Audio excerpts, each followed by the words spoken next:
Hello everyone, welcome to study squad. I am Shivani Chauhan. इस video में हम लोग देखेंगे भारत की खोज क्लास 8 का चैप्टर 5 का लास्ट पार्ट। तो देखते हैं रणजीत सिंह और जय सिंह ये कौन थे, इनके बारे में हम आगे अब पूरे चैप्टर में देखने वाले हैं। आतंक के इस दौर में जनता सामान्यतः त्रस्त और पस्त ज़रूर थी, पर अनेक व्यक्ति ऐसे अवश्य रहे होंगे जो उस समय सक्रिय नई शक्तियों को समझना चाहते होंगे, लेकिन घटनाओं की बाढ़ ने उन्हें दबा दिया और उनका कोई प्रभाव ना पड़ सका। तो ये कहते हैं कि बहुत ही ज़्यादा उथल पुथल हमारे देश में मची हुई थी, बट कुछ लोग ज़रूर ऐसे होंगे जो सब कुछ ठीक करना चाहते होंगे, बट जिस परिस्थितियाँ थी उन्होंने उन्हें दबा दिया। ऐसे व्यक्तियों में जिनमें जिज्ञासा भरी हुई थी, महाराजा रणजीत सिंह थे। वे जाट सिख थे जिन्होंने पंजाब में अपना साम्राज्य कायम किया था। बाद में यह सामान्य कश्मीर और सरहदी सूबे तक फैल गया। अपनी कमजोरियों के बावजूद वह एक अद्भुत व्यक्ति थे। वह अत्यंत मानवीय थे। उन्होंने एक राज्य और शक्तिशाली सेना का निर्माण किया, फिर भी वह खून खराबा पसंद नहीं करते थे। तो इसमें रणजीत सिंह के बारे में बताया गया है कि वो जाट सिख थे एक, और उन्होंने काफ़ी दूर दूर तक अपना साम्राज्य, कश्मीर वाले रीजन, पंजाब वाले रीजन में अपना साम्राज्य फैला लिया था। उन्होंने सेना तो बना रखी थी, बट वो खून खराबा पसंद नहीं करते थे। जब इंग्लैंड में छोटे मोटे चोर उचक्कों को भी मौत की सज़ा भोगनी पड़ती थी, उसने मौत की सज़ा बंद कर दी थी। तो मतलब रणजीत सिंह ने मौत की सज़ा देना ही बंद कर दिया था। चाहे जुर्म कितना ही बड़ा हो, युद्ध के सिवाय उसने कभी किसी की जान नहीं ली, गर्चे उसकी जान लेने की कोशिश एकाधिक बार की गई। उसका शासन निर्दय और दमन से मुक्त था। मतलब जो रणजीत सिंह थे उनका शासन बहुत ही अच्छा था। एक दूसरा पर कुछ और ही ढंग का भारतीय राजनेता राजपुताने में जयपुर का सवाई जय सिंह था। उसका समय कुछ और पहले था और उसकी मृत्यु 1743 ईस्वी में हुई थी। वह औरंगजेब की मृत्यु के बाद होने वाली उथल पुथल के समय में हुआ था। वह इतना चतुर और अवसरवादी था कि एक के बाद एक लगने वाले धक्कों और परिवर्तनों के बावजूद भी सवाई माधो जय सिंह है ना, वो बचे रहे। वह बहादुर योद्धा और कुशल राजनयिक तो थे ही, इससे बढ़कर वह गणितज्ञ, खगोल विज्ञानी, नगर निर्माण करने वाले, और उसकी दिलचस्पी इतिहास के अध्ययन में भी थी। तो मतलब काफ़ी इंटेलिजेंट पर्सन थे वो। जय सिंह ने जयपुर, दिल्ली, उज्जैन, बनारस, मथुरा में बड़ी बड़ी वेधशालाएं बनवाई, प्रोजेक्ट मतलब लेबोरेटरीज आप कह लीजिए बनाई। उसने जयपुर नगर बसाया, जयपुर जो है ना इन्होंने बसाया। उन्होंने उस समय के कई यूरोपीय नगरों के नक्शे इकट्ठे किए और फिर अपना नक्शा खुद बनाया। इस पुराने यूरोपीय नगरों के कई नक्शे जयपुर के अजायब घर में सुरक्षित हैं। जयपुर नगर की योजना को अब भी नगर निर्माण का आदर्श समझा जाता है। लगातार युद्धों और दरबारी षड्यंत्रों के बीच अक्सर खुद उलझे रहने पर भी जय सिंह, जयपुर इन्हीं के नाम पे है, जय सिंह ने बहुत कुछ किया। जय सिंह की मृत्यु के केवल 4 वर्ष पहले नादिर शाह का आक्रमण हुआ।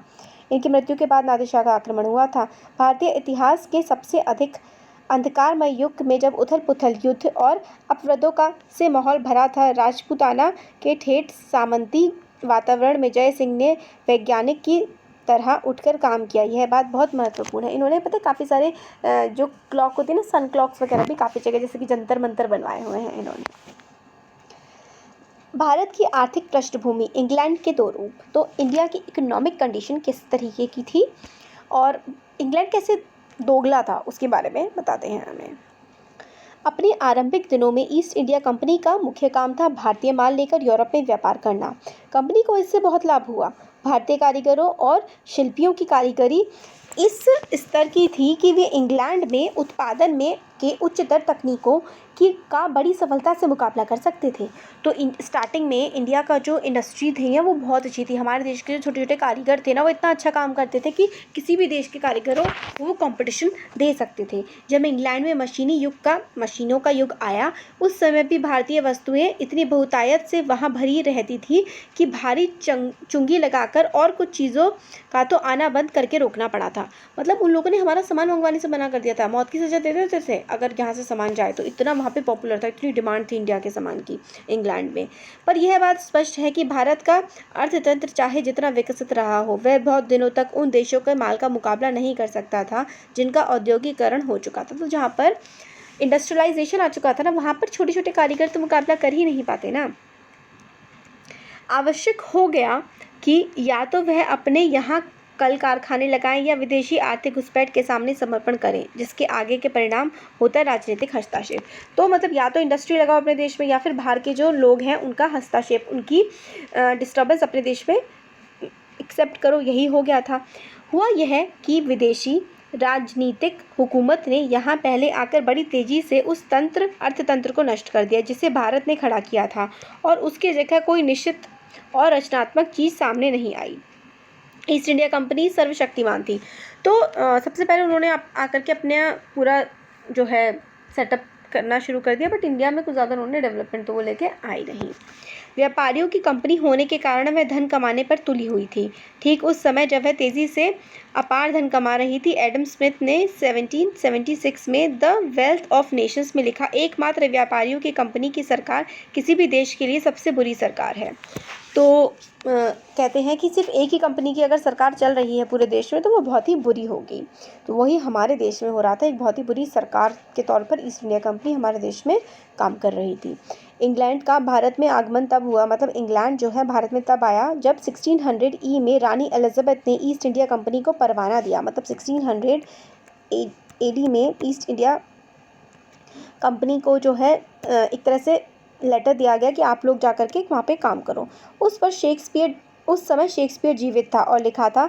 1608 में मिल्टन का जन्म हुआ, जिसके बाद हेब्डेन और कॉमवेल सामने आए और राजनीतिक क्रांति हुई। 1660 ई में इंग्लैंड की रॉयल सोसाइटी की स्थापना हुई, रॉयल सोसाइटी ऑफ इंग्लैंड, जो आज बहुत फेमस है, जिसमें विज्ञान की प्रगति में बहुत बड़ा हिस्सा दिया। 100 साल बाद कपड़ा बुनने की तेज़ ढरकी का आविष्कार हुआ, स्पिनिंग जेनी, और उसके बाद तेज़ी से एक एक करके कातने की कला, इंजन और मशीन के करघे निकले।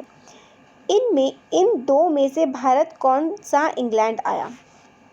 शेक्सपियर और मिल्टन वाला, शालीन बातें, लेखक और बहादुरी के कारनामों वाला, राजनीतिक क्रांति और स्वाधीनता के लिए संघर्ष वाला, विज्ञान और तकनीक में प्रगति करने वाला इंग्लैंड, या फिर बर्बर दंड संहिता और नृशंस व्यवहार वाला वह इंग्लैंड जो सामंतवाद और प्रतिक्रियावाद से घिरा हुआ था? तो हमें ये कहते हैं नेहरू जी कि जो अच्छा वाला इंग्लैंड था, जिसने सब कुछ बहुत ही अच्छा कर रखा था, जैसे कि वो इंग्लैंड आया हमारे देश पे जहाँ पे इंडस्ट्रियलाइजेशन हो रहा था, जहाँ पे बड़े बड़े राइटर शेक्सपियर जैसे उभर रहे थे, या फिर वो इंग्लैंड आया जिसने हमारे देश को लूट डाला? भाई लूटने वाला ही आया हमारे वहाँ। तो ये इंग्लैंड एक दूसरे को प्रभावित करते हुए साथ साथ चल रहे हैं और इन्हें एक दूसरे से अलग नहीं किया जा सकता। फिर भी यह हो जाता है कि गलत इंग्लैंड भारत के संपर्क में आकर उसे बढ़ावा दे। तो जो गलत वाली चीज़ थी ना इंग्लैंड की, वही हमारे देश में आकर के उन्होंने बढ़ा दी। संयुक्त राज्य अमेरिका यानी कि यूएसए के इंडिपेंडेंट होने के बाद स्वतंत्र होने का समय लगभग वही है जो भारत के स्वतंत्रता खोने का समय है। जब हम गुलाम बने उस समय पर जो अमेरिका है वो इंडिपेंडेंट हो गया। यह सच है कि अमरीकियों में बहुत से गुण हैं और हम में बहुत सी कमज़ोरियां हैं। यह भी सच है कि अमेरिका में नई शुरुआत के लिए बिल्कुल अनछुआ और साफ मैदान था, जबकि हम प्राचीन स्मृतियों और परंपराओं से जकड़े हुए थे।